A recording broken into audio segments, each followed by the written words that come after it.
Assalamualaikum warahmatullahi wabarakatuh. Perkenalkan, nama saya Eva Nurdila Kistiana dari kelas 11 IPS 1 nomor absen 10.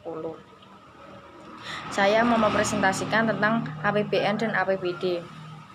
APBN adalah suatu rencana seluruh penerima dan juga pengeluaran negara dalam upaya mencapai suatu tujuannya. Fungsi otoritas anggaran negara yang dijadikan dasar sebagai pelaksanaan pendapatan dan belanja negara pada tahun yang sedang berjalan. Fungsi yang kedua, fungsi perencanaan.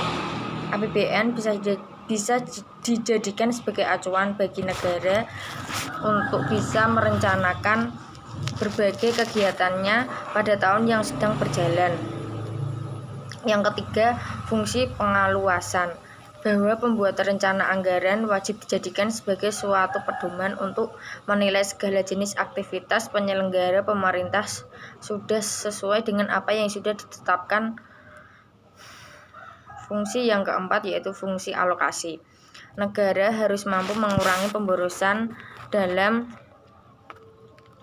segala jenis pemanfaatan sumber daya serta meningkatkan efisiensi perekonomian negara. Yang kelima, fungsi distribusi. Negara harus memperhatikan keadilan dan keperaturan dalam menjalankan berbagai kebijakannya. Yang keenam, fungsi stabilitasi, untuk memelihara dan menjaga keseimbangan perekonomian dasar negara.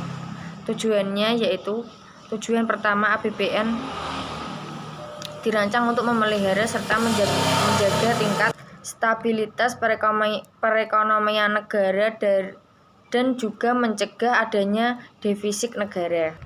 Yang kedua, APBD. APBD adalah perkiraan besarnya rencana pendapatan dan belanja dalam satu jangka waktu tertentu di masa yang akan datang, yang disusun secara sistematis dan prosedur dan bentuk tertentu. Fungsi otoritas. Fungsi APBD otoritas anggaran daerah tersebut menjadi dasar untuk dapat melaksanakan pendapatan serta belanja daerah di tahun bersangkutan. Yang ketiga, fungsi perencanaan.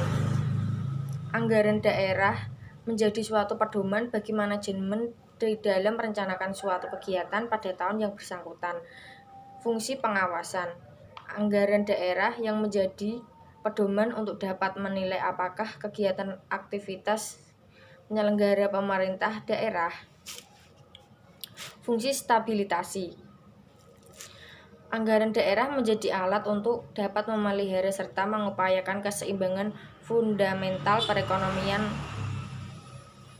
Tujuannya, APBD adalah disusun sebagai pedoman pemerintah penerimaan dan pengeluaran penyelenggaraan negara di daerah dalam rangka pelaksanaan otonomi daerah dan untuk meningkatkan kemakmuran masyarakat.